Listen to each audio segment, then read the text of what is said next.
What's going on, Strictly Geek? I'm your host, David the Hammer Messick, and welcome to today's Strictly Geek News, where we are going to wrap up the big things that happened this week, jump into what's going on, and just kind of do a recap, because a lot of big things was dropped this week. Starting off with this guy right here, Avatar The Last Airbender. Guys, he is going to be getting a Netflix series. Super excited about this. Grew up on this show as a kid, and I'm very pumped about it. Now, I will say I was worried at first when I heard it because I know that the 2010 production was awful. Midnight Shyamalan absolutely ruined that film for me. Did not like it one bit. Was not happy with it. But the good thing about this one is that the same people who made the 2005 Nickelodeon show are the same people who are going to be helping work with Netflix and Nickelodeon to make it come to life on the big screen. Now, this is awesome because we could totally get like a bunch of different seasons with this, air, water, earth, fire, so very excited about this. I'm going to be tuning in. I mean, like I said, this was my childhood. So super pumped about this. I hope they get the casting right. I'm sure they will. Like I said, the makers of the 2005 show are the ones that are going to be making the Netflix series. Moving on from Avatar, we get a little bit of Star Wars news. Now, the CEO of Disney has stated that they're going to be slowing down the Star Wars films.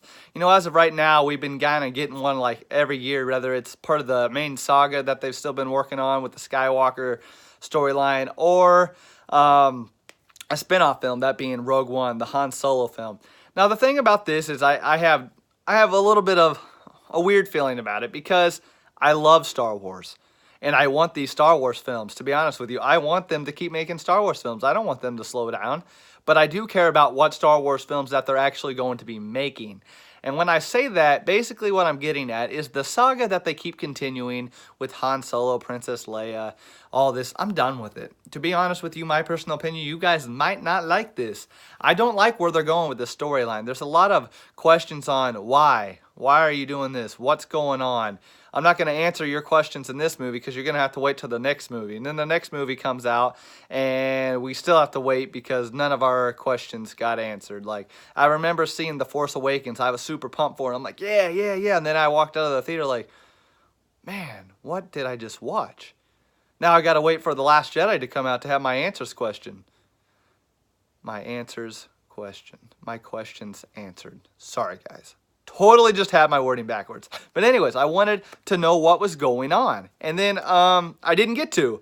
Basically, The Last Jedi just made me even more confused. I'm like, what is going on in this film? So I want them to be done with that storyline. I want them to keep building on with these spin-off films. Because you have such a huge source material that you guys can work with. I mean, you got the Old Republic storyline where basically it's a bunch of Sith Lords versus a bunch of Jedi. Who does not want to see that? I want to see a bunch of Jedi versus a bunch of Sith. That would be cool. And one of my favorite parts of the Rogue One was when this guy right here showed up. It was in the film very little, but that last end scene when his lightsaber just blew up red, and then he just like basically was taking out everybody. Just total bad mamma jamma, throwing people around with the Force, slicing them in half, and I'm just like, yes, this is what I've been waiting on. Darth Vader has always been one of my favorite characters, and Anakin Skywalker was one of my favorite Jedi. So basically, I followed this guy straight to the dark side. When he went, I was like, hey, Vader's my guy. Like, I absolutely, because as a kid, I fell in love with the prequels. I know. The prequels, but I loved them because as a kid I loved the Jedi and the Force and I wanted to be a Jedi, so getting to see the lightsaber duels and the fighting and the Force, like, that's what got me into it.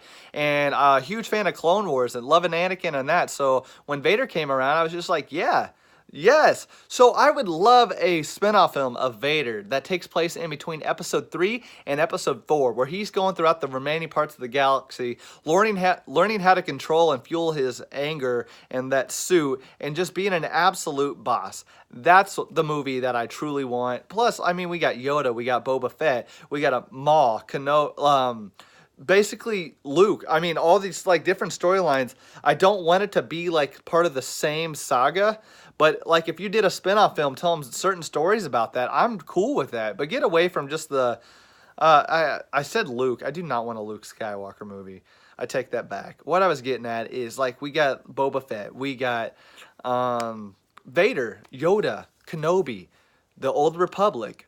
All these storylines that we could have awesome, awesome characters get their own movie or get to learn more about them and learn more in depth.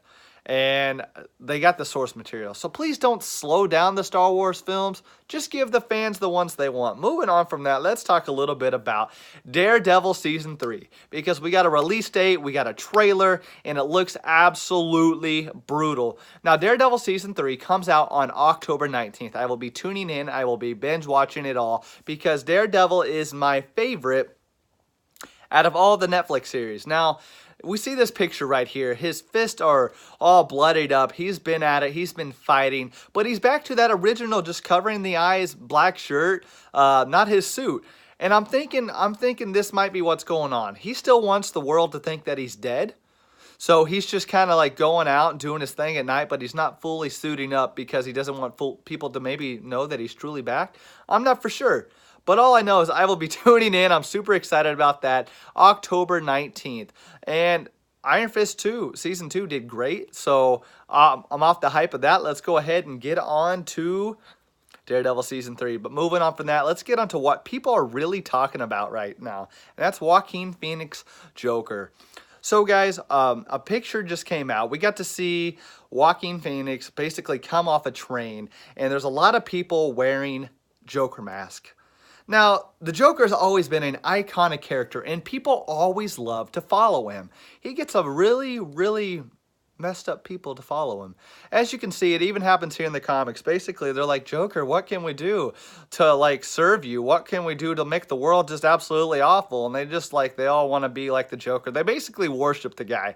Well, we got to see Joaquin Phoenix come off of a train, and other people were standing around, and Joker mask. Now, what I'm thinking is people are saying they thought maybe it's like a bank robbery from like how they did in The Dark Knight with Heath Ledger's Joker. I don't think that's the case at all.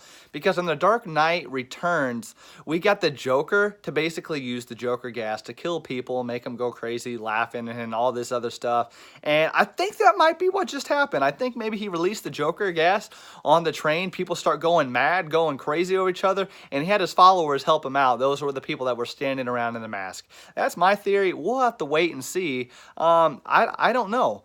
But one thing I do know is that I'm looking super forward to this film. We're going to talk a little bit more about it in a second, but let's go ahead and move on to the Joker's main man.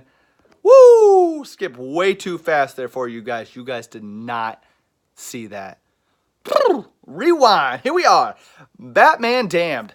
Guys, this thing came out by Black Label. It's an absolute brutal series of the Batman. A little off storyline talking about the Batman. And I haven't got to fully read it myself, but I've been talking to one of my friends who's a huge Batman fan and absolutely loves Batman. And one thing that I loved about hearing this from her is that Batman gets his butt kicked. Like hard.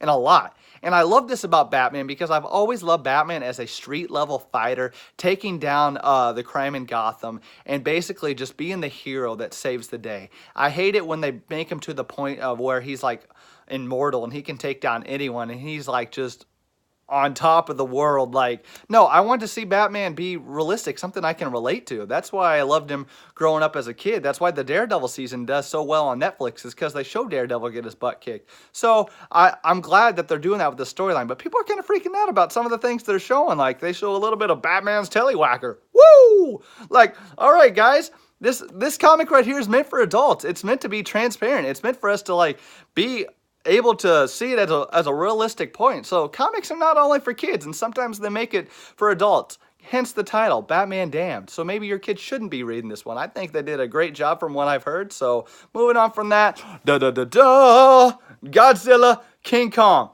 This is the picture that I had to rewind, and you guys didn't see that whatsoever. I'm not even going to cut it out of this. All right, they said production is going to start filming this next month. Who is not stoked to see the King of Monsters versus King Kong? I know I'm excited to see that one. Man, that is going to be one heck of a fight. Take my money already, please. I cannot wait to tune into this one. It's going to be great. My money's on Godzilla. Always rep my boy Godzilla. He's going to be taking out King Kong. Oh, I don't know what the heck the film's going to be about. I don't like besides them fighting. Quite frankly, I don't care. All I want to see is them fighting. Moving on to what I wanted to talk about a little bit more. That's right, Joaquin Phoenix Joker. A lot of people don't know how they feel about his face paint, how they feel about his look, and quite frankly, I absolutely love it. I absolutely love his look. Guys, just check this out. The reason I love this look is because it's different than anything we've got so far. It's different than Heath Ledger. It's different than Leto's. It's different than Nicholson's. You know, yeah, he got some red on his nose. He looks absolutely menacing here. You know, the classic look, you know, that off-purple suit with the orange vest. How about we not judge it until we see it, right? Like everyone hated on Ledger's Joker when he came out with his first look. Oh, that's not Joker. That's not the one we love. And the man won an Oscar. He did a great job. Absolutely loved it. This movie is going to be about the Joker in his element. It's not a high-budgeted film. It's going to be about the Joker being his storyline, basically. Like, you know, who he is as a man. It's going to be brutal. It's going to show him, like, hopefully, you know, him in his element, torturing people, how sadistic and messed up he actually is in the mind, and probably taking down a lot of people. I mean, the film only is $50 million for the budget. That's super low for a film, guys. I mean, when you take into consideration Marvel's, even their low budget film in the MCU is like 150 to 180 at their lowest budget. So to think that this movie's only 50 million, that's okay though, because it's going to be a more dark, gritty storyline. It doesn't need the big explosions and all this action stuff. We get to see, hopefully, the Joker just up in his element, being a boss. Well, guys, that's the news for this week. I'm David the Hammer Messick, and I hope you guys, if you don't already, go head on over to Strictly Geek, hit that like button, stay tuned for more content, more awesomeness, and more news articles. We got you guys covered. I'm the Hammer. I'm signing off, and I hope you guys have a fantastic rest of your weekend and a great week. All right, I'll talk to you later.